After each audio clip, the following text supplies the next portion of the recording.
Hey everyone, this is Sam and welcome to my Monster Hunter Rise weapons and combos tutorial. Today the weapon we'll be focusing is the Dual Blade, and I consider this an A tier weapon that suits a very high paced playstyle. But in order to get the most out of it, you must know how to position yourself and aim your combos with the Dual Blade. Once you know how to do that though, you maximize the potential of the weapon, so then you can do high octane DPS, have reliable defense, and create elemental devastation. So if you like fighting way up close, this is the weapon for you.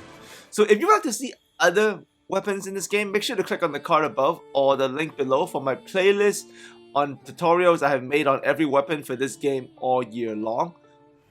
Also, feel free to add SamFam, my gamertag, on Nintendo Switch so we can play multiplayer together, and make sure to subscribe for more Monster Hunter Rise content. So the goal of the Dual Blades is to consistently trigger Piercing Bind, Demon Mode, Blade Dance. That's what you want to do, and that's what I'm doing right here, and this is the most effective combo setup for this weapon I've seen so far. So to start off, you want to tap CR to trigger Demon Mode, and this is going to drain your stamina until you run out. And you want to get to the side of a monster once you're in Demon Mode. And to get to the side, you want to push your left stick forward and click A. This will give you an animation where you strike the monster while going forward, or the direction you are pushing in. And once that happens, you want to aim your left stick at the monster, so in this case to the right, and then click CL plus X, so this will trigger your Piercing Bind Silkbind skill. It's going to cost you 1 wire buck. You're going to stick a dagger right into the monster. And then after this, you want to push your left stick forward and A, because Piercing Bind takes a backstab with its animation. So you want to close that distance again. And after this rush, since you just used Piercing Bind, what you want to do is push your left stick so it aims to the monster's head, and then you click X and A, which will give you Demon Blade Dance headshots, as you see here.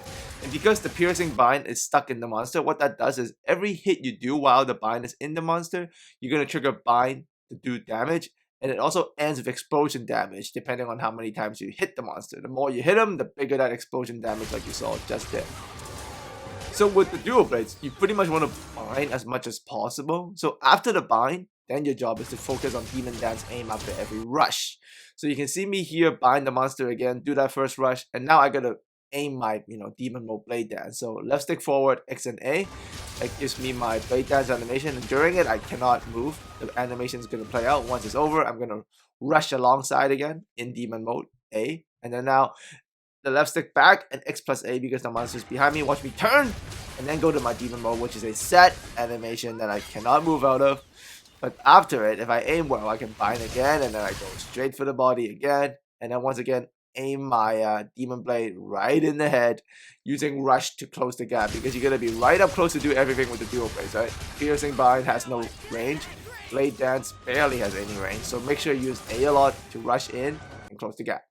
And understand this also, when you're in Demon Mode and you're doing the Blade Dance, there's no flinching when you get hit. So you can see the monster do a light hit on me here, and I lose that little bit of health, but I'm still stuck in my Blade Dance animation. So that's a good thing and a bad thing, because that's a very aggressive playstyle. So how do you defend yourself, right, if you're playing up close and high risk like this 24/7? Because you literally are right in the thick of things.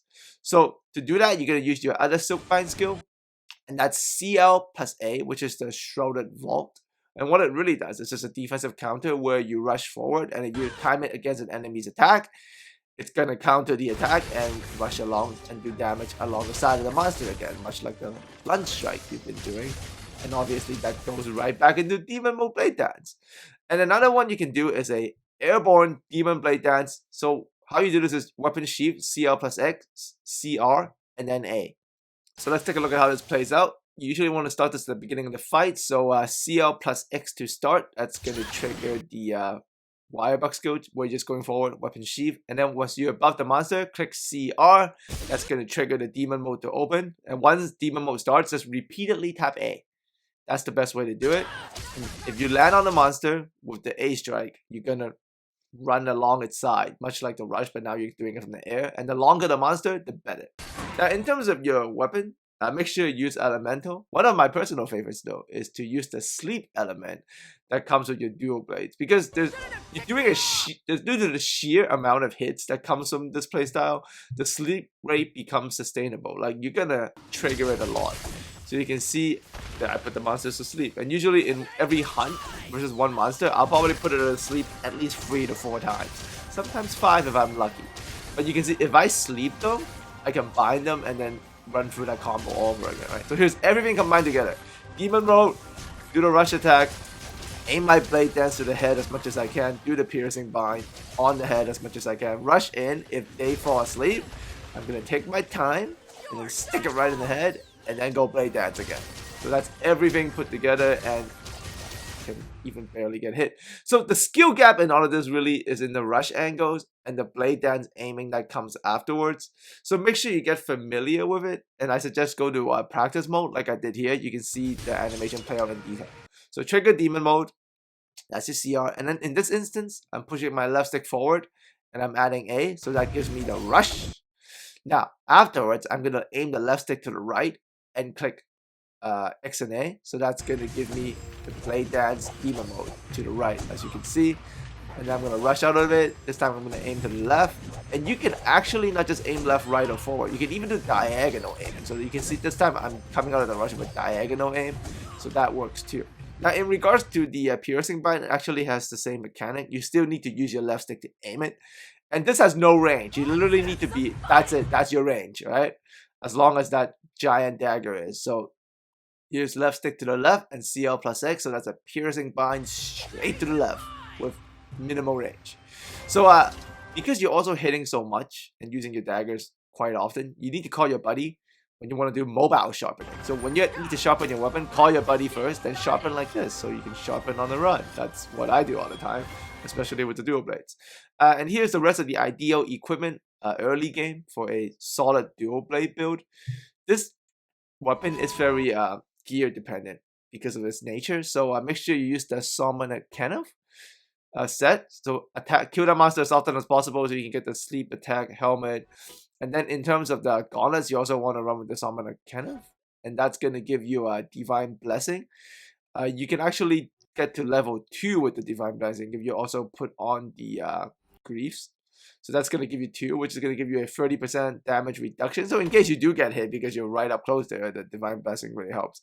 And then for the other pieces, I suggest try to go with gear that gives you either defensive boost or speeds your sharpening, because you're going to be sharpening so much. And for the chest piece, I suggest something stamina related, since you will be using stamina a lot, especially you need to recover it quickly so you can get back to demon mode. So in terms of tier and weaknesses, I would say A tier weapon. The weakness would be all the stamina management that you would be doing and switching in and out of demon mode to make sure you get as much stamina return as possible and aiming your strikes. But overall, very, very fun weapon to use. So if you enjoyed today's tutorial, add me a like, and if you'd like to see more, just click on the card above or the link below in the descriptions to find my playlist of every weapon tutorial I've made on this game. And if you got any questions, feel free to leave it in the comment section. As always, thanks for coming by, and I'll speak to you guys again very soon.